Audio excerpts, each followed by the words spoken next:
पीछे से आवाज का कम।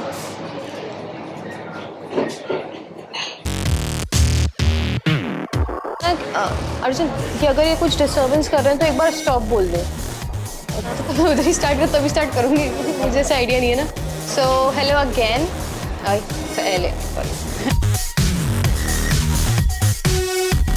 Hello everybody, we are back again with yet another podcast, and today we have Dhanishta Kullar with us.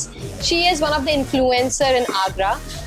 We will be heading towards her and know what is her story and something about her page, A Taste Too. So first of all, thank you so much for inviting me here. It's a great privilege to be here at JobAaj for a podcast. I'm really thankful. So talking about my page, I started it 5 years back when I was doing my graduation. So I was in Delhi and मुझे बचपन से ही ना pictures click करने का बहुत ज़्यादा शौक था फूड की. तो मेरे फ्रेंड्स भी कहते थे भाई खाने दे, पूरे टाइम देखो पिक्चर्स ही क्लिक करनी है. तो मेरे पर्सनल पेज पे अभी भी हाइलाइट्स में होंगी वो पिक्चर्स. आई गेस 50-60 की मैंने हाइलाइट्स बना रखी है. सो उसमें food then randomly I saw, मतलब मैं इंस्टाग्राम पे तब वीडियोस बहुत देखती थी कि फूड की, अच्छा यहाँ. मैंने सोचा कि ठीक है हम भी चालू करते हैं. चला तो ठीक है, नहीं चला तो ठीक है, कोई बात नहीं, इट्स ऑल राइट. तो I started it randomly and I started posting pictures. तो धीरे धीरे लाइक 1-2-3 मंथ्स में ऐसे ही एक बार मुझे दिल्ली के मेरे फ्रेंड्स भी बन गए इससे ब्लॉगिंग के. कॉलेज में भी ब्लॉगर्स थे एंड इधर उधर से मतलब जान पहचान निकल ही आती है. तो उसके बाद उन्होंने मुझे बताया कि like if you continuously post reviews on Zomato and आपके फॉलोअर्स अगर अच्छे खासे हो सकते हैं तो यू कैन रिव्यू मतलब कुछ रेस्टोरेंट, सिलेक्टेड रेस्टोरेंट्स के लिए. तो I started working on it and उसके बाद क्या होने लगा कि एक बार फ्री डिश आई तो लगा अच्छा इसमें फ्री खाना भी मिलता है, वी डोंट हैव टू पे. तो मतलब तब समझ में आया कि जो ब्लॉगर्स एक्चुअली डालते थे कि वो खुद से कम ही जाते थे, यूजुअली उन्हें बुलाया जाता था. तो ये हमें इंडस्ट्री में आके पता चला कि ऐसा कुछ होता है. तो तब मैं पिक्चर्स फिर डालनी शुरू कर दी मैंने जोमेटो पे भी. तो यूजुअली ये होता था कि फ्रेंड्स आए हुए हैं, पार्टी हो रही है, इससे सब खुश, फ्रेंड्स खुश, हम खुश. देन उसके बाद मैं आगरा आई लॉकडाउन के टाइम पे ही. I was in my final year. तो उस टाइम पे फिर लॉकडाउन हो गया. देन मैंने रेसिपी वीडियोस डालनी शुरू करी उस टाइम पे. तो one of my videos crossed 1 lakh 2 lakh and then आपने सुना होगा वो बाबा का ढाबा दिल्ली में वायरल हुई थी. बिल्कुल. तो मैंने आगरा में एक वीडियो बनाई कांजी वड़े वाले बाबा की. तो वो उससे मेरा बहुत एक टर्निंग पॉइंट था लाइफ का. उनको भी हम लोगों ने अराउंड 40,000 का डोनेशन कलेक्ट किया था. तो 20 के हमने उन्हें दिए थे और एक बाबा और थे वो बुक सेलर थे. तो वो विकलांग थे. अच्छा. तो हमने 20 के उनको दिए. तो पूरा डिस्ट्रीब्यूट करके तो उसमें फिर न्यूज़पेपर में पिक्चर्स आई, डीएम के साथ आई, एसपी के साथ आई, सारे पुलिस वगैरह के साथ. तो तब से मेरे कम से कम 10 to 15,000 फॉलोअर्स बढ़े इंस्टाग्राम पे. तो तब मुझे लगा नहीं यार ये इसमें कुछ तो बात है, तो हमें आगे इसे प्रोसीड करना चाहिए. तो उस टाइम पे आगरा के वो ग्रुप्स भी थे काफी सारे. आगरा जो जैसे आई गेस फूड ब्लॉगर्स होते तो वो देयर वाज फूड का कोई फूड कम्युनिटी थी. काफी सारी थी. तो I got approached by one of them. तो मैंने कहा ठीक है ज्वाइन करते हैं. तो वहां पे फिर हम लोगों को रेस्टोरेंट्स में इनवाइट किया जाता था. We used to review food, post videos, pictures, ऐसे करके. Then I got my first collaboration, paid collaboration. तो मुझे लगा इसमें पैसे भी मिलते हैं, तो खाना भी और पैसे भी. Then I realise my worth कि हम जो इन्हें ये हमें अगर 1000 भी पे कर रहे हैं तो हम इन्हें 10,000 का काम दे रहे हैं आगे. क्योंकि हमारी वीडियो वायरल हो रही है तो उसमें कम से कम 10 से 15-20 कस्टमर्स जा ही रहे हैं उन पे. तो वो कम से कम 10 times दे आर अर्निंग. तो we should also realise our worth. And तब मैंने डिसाइड करा 1-1.5 साल 2 साल बाद कि मेरे को ग्रुप का पार्ट नहीं रहना है. बहुत लड़ाइयाँ हुई कि you can not do this और ऐसा नहीं कर सकते, आप अलग से नहीं कर सकते. हम आपको अपनी टेस्टिंग्स भी नहीं बुलाएंगे. तो मैंने कहा ठीक है यार देखा जाएगा जो होगा. I will go with my self. मुझे ऐसे ग्रुप्स में नहीं रहना कि मतलब मेरी आप रिस्पॉन्सिबल मतलब अथॉरिटी आप दे रहे हो कि ये आएंगे. मैं सोलली काम करना चाहती हूँ. वो दिन है और आज का दिन है कि I am really proud of my decision कि मैंने ये फूड ग्रुप छोड़ दिए. तो वो आप पर उस टाइम पे यू सेड कि अबाउट द फूड ग्रुप्स, तो वो कैसे काम करते थे मेजॉरिटी? कि मतलब आपको ग्रुपिंग मतलब they used to call for an outing ऐसे करके? उसमें क्या होता था कि वो लोग जैसे काफी टाइम थे इंडस्ट्री में. तो क्या होता था कि रेस्टोरेंट ओनर्स ने उन्हें कांटेक्ट किया प्रमोशन के लिए. तो वो अपने एंड से ब्लॉगर्स भेजते थे कि ये हमारे साथ में ब्लॉगर्स हैं और खुद अर्न करते थे उसमें. कि वी आर चार्जिंग, हम चार्ज कर रहे हैं, तुम्हें खाना खाने दे तो रहे हैं. अच्छा. तो मतलब जो फूड ग्रुप्स थे दे यूज्ड टू मतलब provide you free meals, nothing else. तो मतलब दे डिडंट इवन एक्सेप्ट कि we are charging for this. Okay. So वो मतलब कभी ब्रांड से बात हुई बाद में चल के, तो उन्होंने रिवील करा था कि नहीं नहीं वी पेड देम ऐसे। अच्छा, तो now even today they are working ऐसे करके? Not really. अच्छा। अब यूजुअली सब सोली काम कर रहे हैं, बिकॉज सबको समझ में आ गया क्या रियलिटी थी। तो नोबडी मतलब अभी भी एग्जिस्ट करते हैं, बट हाँ इतने फंक्शनल नहीं है।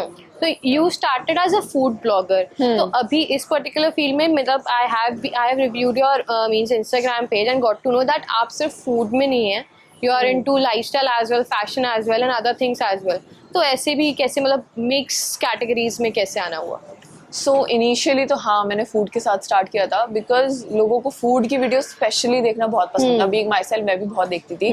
देन उसके बाद मैंने फैशन इन्फ्लुएंसर्स का भी देखा, तो कभी कभी ट्रांजिशन रील बना दी, like if I am going for a function, wedding party, तो वो रील्स भी चलने लगी। देन ट्रैवल का भी मैंने कभी कभी करा कि अब मैं जैसे दिल्ली रहती थी, I did my graduation and masters MBA दोनों दिल्ली एंड नोएडा से, NCR से ही। तो वहाँ पे भी आई am going out for like an outing with my friends, तो वहाँ जाके रील्स बना ली। तो ऐसे ही मेरा था कि मुझे कभी भी एक चीज पे कंस्ट्रेंट नहीं रहना है, सिर्फ एक ही पे फोकस करोगे तो आप ग्रो नहीं कर पाओगे। ये बात भी है, क्योंकि अगर आज फूड इंडस्ट्री है और आप आगरा में अगर दिन के 10 रेस्टोरेंट खोल रहे हैं, 10 में से एक बुलाएगा, बट आप रोज रोज क्या फूड का क्या ही दिखाओगे? लोगों को भी चाहिए कि कुछ नया देखने को मिल रहा है। तो फिर मैंने सोचा कि नहीं यार सब चीजों में बनाएंगे। Your page name is taste tour, a test tour, तो and you are putting content of everything, मतलब उससे नाम से कुछ फर्क पड़ता है? नाम से इनिशियली फर्क पड़ता था, जब मैंने रिसेंटली एक्सपैंड करना शुरू करा था कि आपका तो फूड का पेज है, आप बाकी भी कर लोगे ये। मैंने कहा आप रीच देखो ना, आपको मेन रीच मिल रही है, आपके आगरा में नाम हो रहा है, आगरा में प्रमोशन हो रहा है, तो मेरा फूड का पेज है, किसी भी नाम से पेज है, आपको वीडियो तो आपकी चीज की वही डलेगी, वही वायरल अगर हो रही है तो क्या ही फर्क पड़ता है। देन धीरे धीरे करके जब लोगों ने देखना स्टार्ट किया कि इनके पेज पे सब तरीके की चीजें डल रही है, फिर ये क्वेश्चन आना बंद हो गया कि आपका फूड का है या क्या है। अब वो नाम नहीं देखते हैं टेस्ट टूर, वो वीडियोस देखते हैं स्क्रॉल करके कि धनिष्ठा नाम से जानते हैं वो। ओके। तो मुझे भी लगता है टेस्ट टूर जो 5 साल से मेरा नाम चल रहा है, मैं क्यों ही चेंज करूं। राइट। सो ऐसा भी है कि मतलब your profile does not specify कि मतलब आप एक पर्टिकुलर रीजन से हैं।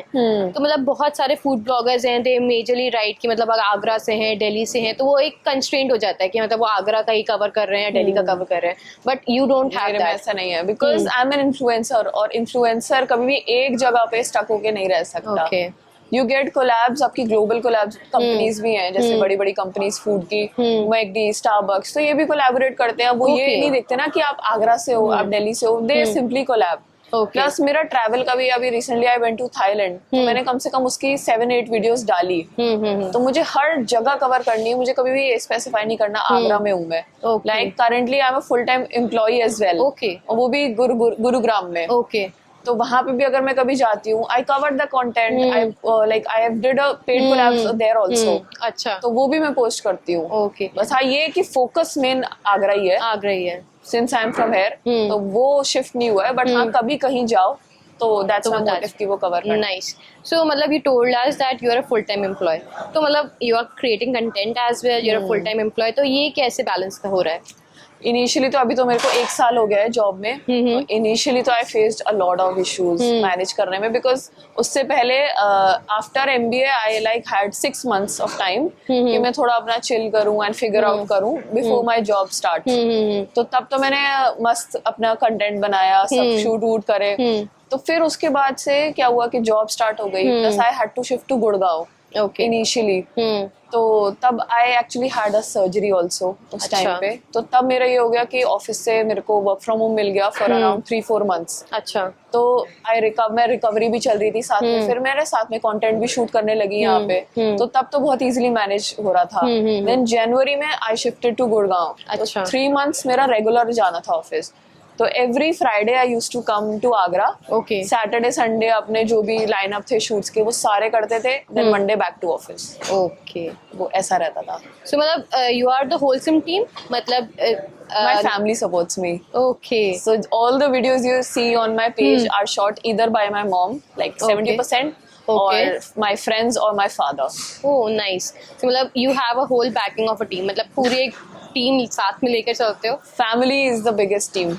नाइस मेजरली क्योंकि ये भी रहता है कि व्हेन यू आर स्टेपिंग इनटूवर्ड्स मतलब इन्फ्लुएंसर फील्ड, तो आपको बहुत ये रहता है कि फैमिली को इतना पता नहीं रहता, हाँ. लोगों को इतनी जानकारी नहीं रहती कि मतलब इन्फ्लुएंसिंग फील्ड में देयर ऐसे रिस्क वगैरह रहते हैं। स्पेशली अगर मैं कहूँ कि मुझे एक फुल टाइम इन्फ्लुएंसर बन रहा है तो बहुत सारे रिस्क और चैलेंजेस रहते हैं, तो वहाँ पर फैमिली का सपोर्ट होना जरूरी है। तो लेट अस नो, मतलब you are having a full time job, you are content creation, you are doing the content creation as well, but if एक इंडिविजुअल को पूरी तरीके से इसी फील्ड में घुसना है तो कौन से चैलेंजेस होंगे and how can he overcome those challenges?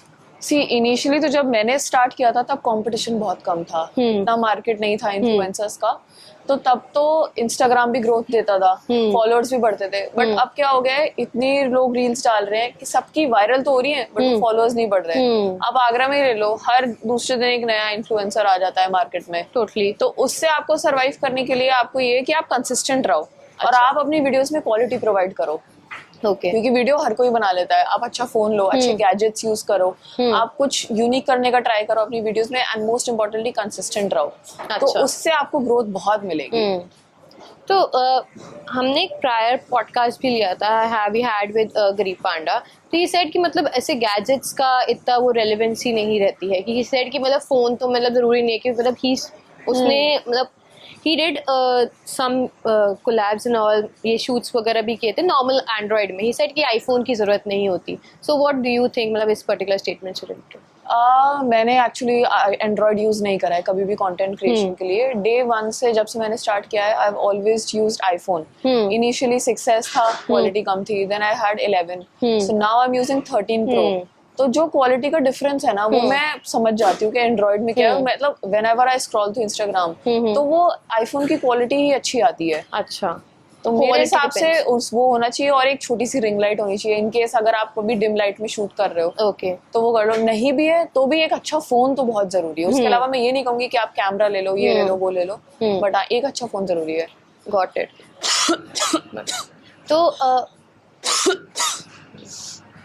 What about the niche, मतलब ये बोला जाता है कि आप एक पर्टिकुलर पेज बना रहे हो तो एक पर्टिकुलर नीश फॉलो करके चलो तो you will be able to grow much faster.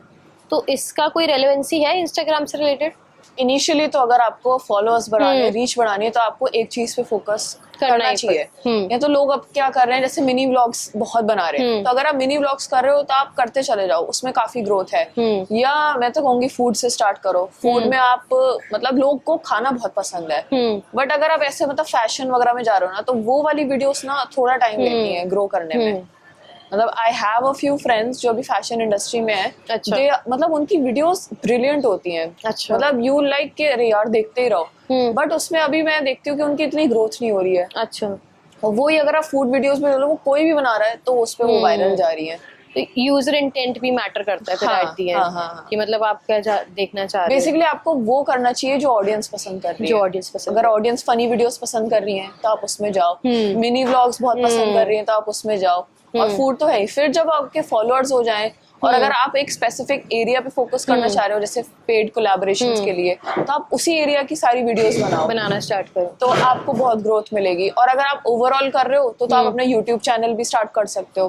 तो फिर तो कोई रुकने का वो है ही नहीं। Got it. मतलब अगर जैसे है कि हम स्टार्टिंग में ट्रायल टेस्ट करके भी स्टार्ट कर सकते हैं कि मतलब कुछ एक वीडियो ये वाली टेस्ट कर ली, ये वाली कौन सी अच्छी जा रही है, ये वाला चीज। ट्रायल टेस्ट में भी क्या है कि टाइम लगता है चीजों में। ओके, एकदम से नहीं होता। मतलब आपके 15 एक फर्स्ट वीडियो में यूजुअली क्या होता है, वीडियो इंस्टाग्राम पे आप पहली वीडियो डाल रहे हो वो वायरल हो गई, उसके बाद आप 10 वीडियो डाल रहे हो सेम नीश में, वो चली नहीं।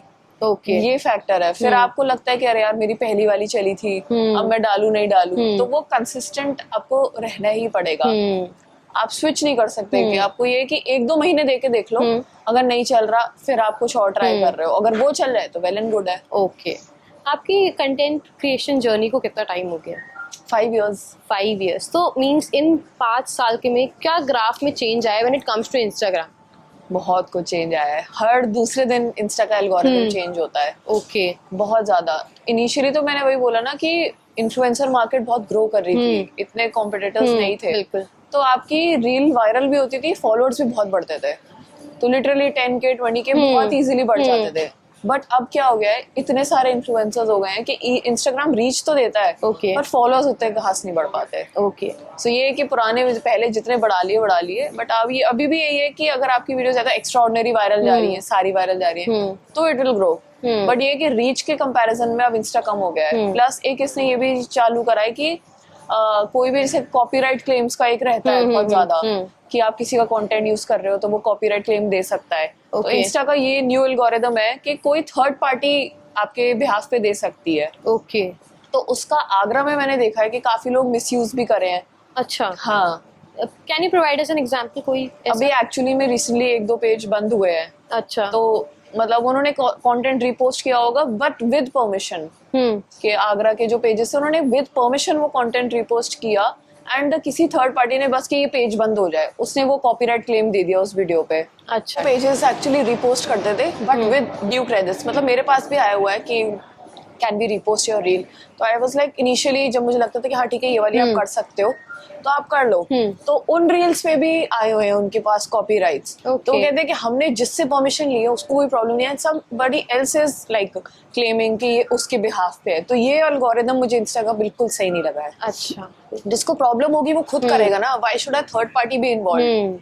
राइट। उस चक्कर में नुकसान भी बहुत ज्यादा हुआ हाँ है। बिल्कुल। ऑल्दो आपको किसी का कंटेंट यूज नहीं करना चाहिए, अपना बनाओ। बट हाँ, कभी कभार ये भी होता है कि ब्रांड्स एक वीडियो दे देंगी, वो 10 पेजेस पे पोस्ट कराएंगी, तो उसमें हमारी तो गलती नहीं है कि brand is providing the same video.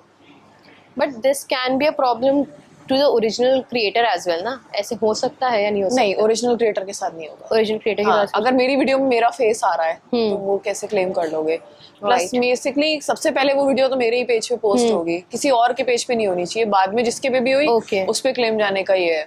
Okay. So do let me know about means अगर इस पॉइंट ऑफ टाइम पे you told about one of the algorithm जो अभी ये चल रहा है, अभी और कोई लेटेस्ट एल्गोरिदम जिसको जान मतलब हम अभी तो ऐसा कुछ नहीं है। मेन यही है कि फॉलोअर्स नहीं बढ़ रहे हैं, रीच इंस्टाग्राम इज प्रोवाइडिंग। अभी मेरी करंट रीच है 60 lakhs। हाँ, बट मेरे फॉलोअर्स उतने नहीं बढ़ रहे। ओके। तो मतलब when you go for a collaboration, मतलब अगर आप जा रहे हो तो सामने वाला क्या देखता है आपके पेज पर? Is it only about the reach या फॉलोअर्स वगैरह भी सब देखते हैं? फॉलोअर्स भी पूरा देखते हैं। हाँ, फॉलोअर्स का आई गेस रेशियो इसका पहले अर्लियर 50-50 था, रीच और उसका, बट अब फॉलोअर्स का थोड़ा कम हो गया है। ओके। बेसिकली लोग देखते हैं कि रीच कितनी जा रही है वीडियोस पे, वो सबसे पहले वीडियोस पे व्यूज देखते हैं, लाइक्स भी नहीं देखते, कमेंट्स नहीं देखते, कुछ नहीं देखते, व्यूज कितने हैं। तो वो अगर उन्हें अच्छे खासे मिल जाएंगे, या फिर एक क्वालिटी कंटेंट के, ठीक है व्यूज नहीं आ रहे इतने ज्यादा बट हमारी वीडियो बहुत सुपर्ब बनी है कि मतलब आप you are well dressed and आपका वेल मतलब you speaking nicely and explaining about the brand, तो वो लोग कहते हैं कि ठीक है you can go ahead, and वो अपने फिर लाइक पेड प्रमोशन, मतलब उसमें क्या कहते हैं उसे, मतलब अपने एंड से उसमें मनी डाल के फिर उसको वो प्रमोट कर देते हैं इंस्टाग्राम पे, बूस्ट कर देते हैं। हाँ, बूस्ट कर देते हैं। Okay, got it. तो अगर नॉर्मली अगर हम देखा जाए कि आपने बोला कि रीच और उसका फॉलोअर्स का 50-50 रहता है, if I want to know कि मतलब अभी पहले चलता था barter, now you everyone has started with the paid collaboration. I guess barter अभी भी चलता होगा। अभी भी चलता है बट हाँ कम हो गया है। कम हो गया है। And when it comes to digital reach, जब अब सब लोग डिजिटल रीच चाहते हैं, तो पहले ऐसा रहता होगा कि मतलब you go and pitch to them कि मतलब हाँ I want to be the face of your brand, ऐसा करके, I want to collab with you, ऐसा कुछ रहा है? ऐसा रहता था, मतलब मेरा हमेशा से रहा है कि I have never approached a brand like face to face, physically मैं कभी भी नहीं गई हूँ। कभी ये हुआ कि इंस्टाग्राम पे मैंने देखा कि oh I want to collaborate this brand, तो ठीक है पिच करने में it's not like they are like, उन्हें नहीं पता कि कितने इन्फ्लुएंसर्स एग्जिस्ट करते हैं, so of course definitely you can pitch. And मेरी यही लाइक बडिंग इन्फ्लुएंसर्स से like I can suggest them कि आप पिच करो, if brand likes your content तो वो आपको देंगे, और इनिशियली बार्टर में भी कोई प्रॉब्लम नहीं है। Like if you are starting, तो अगर आपको बड़ी ब्रांड्स से काम करने का मौका मिल रहा है तो you can grasp the opportunity, because आपके अभी फॉलोअर्स नहीं है, रीच नहीं है, तो उस टाइम पे भी अगर एक ब्रांड इज कोलैबोरेटिंग तो it's good for you. But with time आपको अपनी वर्थ पहचाननी है, आपको फिर धीरे धीरे you can start charging. So I have a question, मतलब अगर मैं पूछूं कि धनिष्ठा की यूएसपी क्या है, धनिष्ठा की यूएसपी है क्वालिटी कंटेंट। क्वालिटी मतलब मैं कोई भी प्रमोशन सिर्फ इसलिए नहीं करती कि मैं प्रमोशन कर रही हूँ, मुझे ये दिखाना है कि इसमें से कुछ क्रक्स निकल के आए कि लोगों को लगे कि हाँ यार ये बहुत अच्छी वीडियो बनी है, हमें जाके ये देखना चाहिए। एंड मेरा ये है कि मैं जेन्युइन फीडबैक देती हूँ ब्रांड को। ओके ठीक है, वीडियो में भले ही मैं इतना ज्यादा क्लियरली नहीं बोल पाऊँ, you can not defame somebody because कुछ आपके लिए अच्छा है दूसरे के लिए नहीं होगा, या दूसरे के लिए अच्छा है आपके लिए नहीं होगा। It depends person to person, चाहे फूड में ले लो चाहे आप ड्रेसिंग में ले लो, हर चीज में ये रहता है कि person to person it depends. But जो आपको फील हुआ एज एन इन्फ्लुएंसर वो आप अपना फीडबैक ब्रांड को दे सकते हो। तो कई लोग क्या करते नहीं सब अच्छा है करके ब्रांड को भी हवा में चढ़ा देते हैं कि बेस्ट है कुछ नहीं है।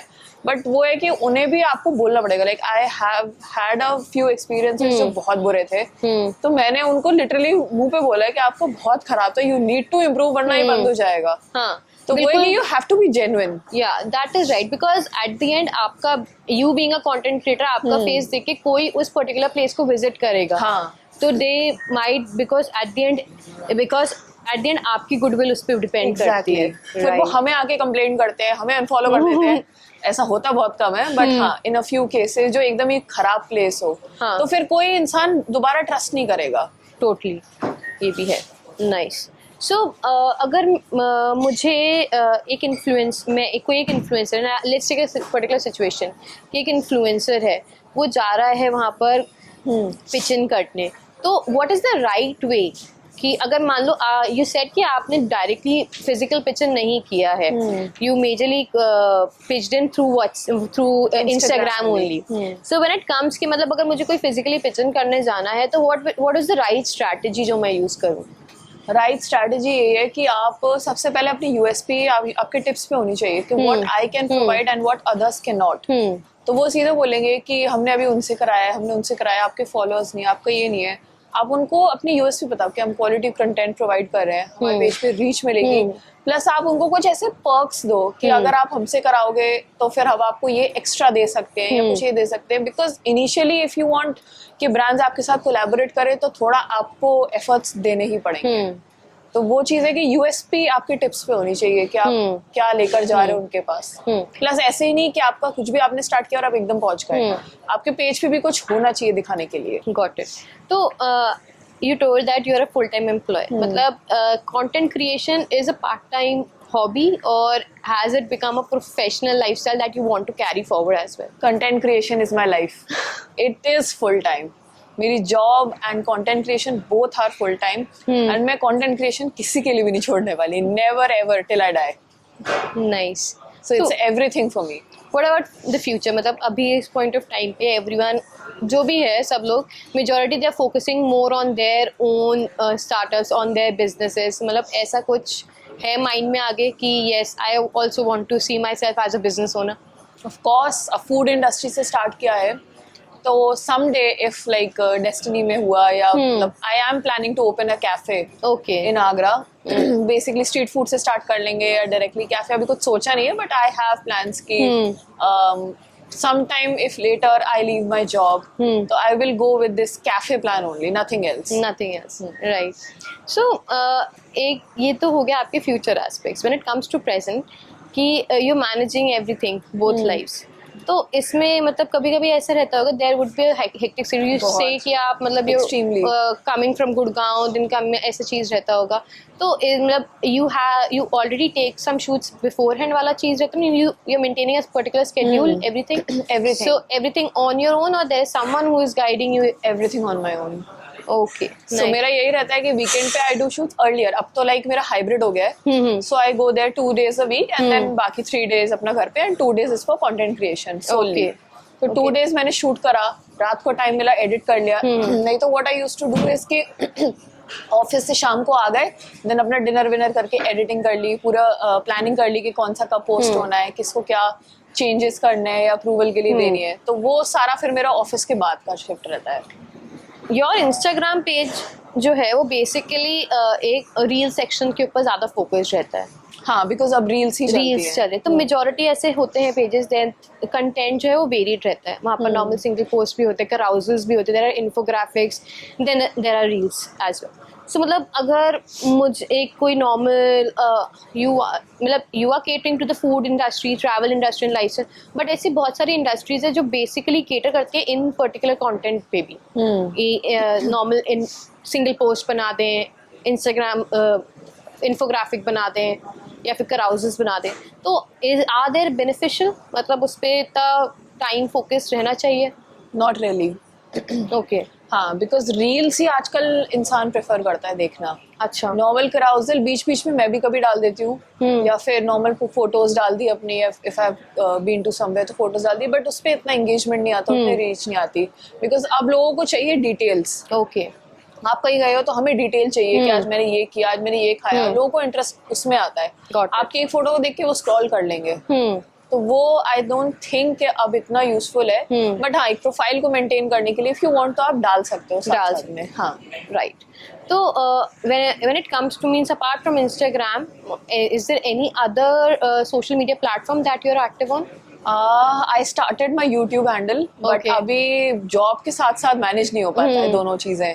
What are aspects of this as well? मतलब दूसरे कोई प्लेटफॉर्म पे, मतलब यूट्यूब पे आई हैव प्लान्स कि मैं जल्दी स्टार्ट करूंगी, और उसमें भी यही है कि साथ के साथ ग्रो करना है, बट हाँ, I need time for that. So अभी उस चीज में सोचा नहीं है कि जब तक जॉब है, जब तक मेरी दोनों चीजें मैनेज हो रही हैं, तब तक आई एम डूइंग इट। जब लगा कि नहीं यार यूट्यूब करना चाहिए, अब आई हैव सफिशिएंट टाइम या क्या, तो फिर I have surely plans to like establish on YouTube as well. Got it.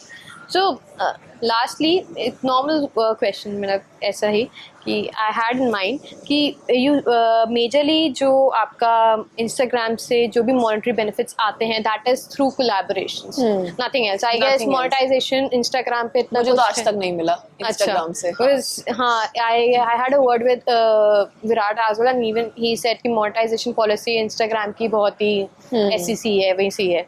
So means फिर भी अगर देखा जाए तो how much a person can earn when it comes to अगर वो content creation full time पे चले जाए? A monthly person can earn, like, I'll talk about influencers having 100 to 200k followers, like 50,000 to 1 lakh per month। Okay. कर सकते हो आप, अगर full time हो। अगर फुल टाइम हो तो कर सकते हो। और अगर आपके 5 लाख है तो people are earning 4 to 5 lakhs per month। Okay. हाँ जी, देर आर दिल्ली के पेजेस हैं कुछ जिनके 400k 500k काफी अच्छे अमाउंट में फॉलोअर्स हैं, तो उनकी ब्रांड्स भी, मतलब लोकल ब्रांड्स कम ही कोलैबोरेट करती हैं। Okay. बेसिकली वो MNCs एंड वो सारी ग्लोबल ब्रांड्स ही होती हैं, तो दे पे 40 to 50k पर पोस्ट पर रील का वो पे करते हैं उन्हें। ओके, तो मतलब it is a viable profession अगर देखा जाए आगे के लिए long term. But it's like risk हर चीज में। आप ये सोच लो कि डेली ब्रांड कोलैबोरेशंस आएंगे ही आएंगे, वो नहीं हो सकता। You have to be consistent with your organic content. Organic content, हाँ, देयर इज अ मतलब अब ऑर्गेनिक और इनऑर्गेनिक की भी बात रहती है, तो इंस्टाग्राम में भी थोड़े algorithms when it comes to this, ये चीज भी रहता है। ऑर्गेनिक पे वो इतनी रीच देगा तो नॉन ऑर्गेनिक पे वो इतनी ही देगा। उसको पता चल जाता है कि भाई ये प्रमोशनल कंटेंट है, इसको इतना प्रमोट हमें नहीं करना है। तो ऑर्गेनिक रीच आपको बनानी है तो आपको कंसिस्टेंसी रखनी ही पड़ेगी, वरना कुछ नहीं हो पाएगा। आपको निकलना पड़ेगा धूप में, बीइंग अ फूड ब्लॉगर, आपको अच्छे फूड का लाना ही पड़ेगा, और वो होती है, चलती है वीडियोस। तो अभी जिस हिसाब से अभी तो भीड़ बहुत है इस फील्ड में, तो what do you think is the future of Instagram? मतलब क्या लगता है? इट्स लाइक ये भीड़ तो बढ़नी ही है, अगर क्वालिटी मेंटेन करोगे तो चल सकता है। बट ये है कि आजकल के, मतलब आगरा के पर्सपेक्टिव से मैं कहूंगी कि यहाँ पे ब्रांड्स को क्या पैसे बचाने का रहता है, तो उनके लिए तो जो कम में कर देगा वो उससे करवा लेंगे। तो कंपटीशन तो आता जाता रहेगा, but I would also suggest कि if somebody is planning to like start a Instagram channel, तो उसे यूट्यूब भी साइमल्टेनियसली स्टार्ट कर देना चाहिए, बिकॉज उस पे कंसिस्टेंसी एक सेफ पॉइंट रहता है। What about Facebook? फेसबुक पे भी सेम है। हाँ, फेसबुक पर अभी मेरा चैनल वैनल कुछ भी नहीं बना, सो मतलब मैंने फेसबुक यूज करना ही छोड़ दिया। I don't even watch videos, but लोग देखते हैं, तो फेसबुक इज ऑल्सो गुड। तो आप फेसबुक, यूट्यूब, मतलब यू कैन डिसाइड। इंस्टाग्राम के साथ ये दोनों में से कोई एक चीज होनी चाहिए। इंस्टाग्राम के फॉर साथ brand collaboration you can go for Instagram, वो यूट्यूब या फेसबुक पे इतनी नहीं होती है। Got it. But for organic content पे, अगर आप अपने घर पे रेसिपीज बना रहे हो, मिनी ब्लॉग्स बना रहे हो, तो उससे अगर आपको पेज चाहिए तो वो है YouTube and Insta. YouTube and Facebook. YouTube and so yeah, okay. So any words for our viewers when it comes to अगर कोई कुछ भी टिप एंड ट्रिक आज के टाइम पे जो आप देना चाहोगे? सो मेरी जो टिप है और ट्रिक मैंने यूज करी है वो ये है कि आई पोस्ट डेली। मेरा फिक्स टाइम रहता है, कभी कभी फ्लक्चुएट हो जाता है, तो वो पोस्ट डेली करते हो, भले कुछ भी करो। अगर रील नहीं है, कराउजल कर दो। तो इनिशियली स्टार्टिंग से 5 साल में कभी कभी ऐसा हुआ है कि नहीं कर पाए, तो you have to be regular और मतलब क्वालिटी प्रोवाइड करो। कुछ भी मत पोस्ट कर दो, लोग 10 दिन देखेंगे, 15 दिन देखेंगे, बंद कर देंगे। ओके, तो वो बस ये कि क्वालिटी प्रोवाइड करो, कंसिस्टेंट करो। These are my 2 tips. Okay, at the end I want to like to ask कि मतलब Dhanishtha and a test tour, अगर उसके साथ एक कोई वर्ड या सेंटेंस को हमें जोड़ना होगा तो वो कौन सा वर्ड या सेंटेंस रहेगा? स्टैंडर्ड और quality content, that what I would say. Okay, कि चाहे मैं स्ट्रीट फूड की करूं या एक ब्रांड कोलैबोरेशन की, मेरी वीडियोस में वो मैं ट्राई करती हूँ कि वो डिफरेंस कभी भी ना आए कि अरे यार अच्छी जगह गई है तो अच्छी वीडियो बना ली, बुरी जगह गई है बुरी वीडियो बना ली। तो वो कभी भी नहीं होना चाहिए। Treat everyone equal. Right, and आप बेस्ट दोगे तो आपकी एक वीडियो देख के 4 और क्लाइंट्स आएंगे। Right, totally. So I guess with Dhanishta's word being able to provide quality content, we'll be signing off with this podcast. Thank you.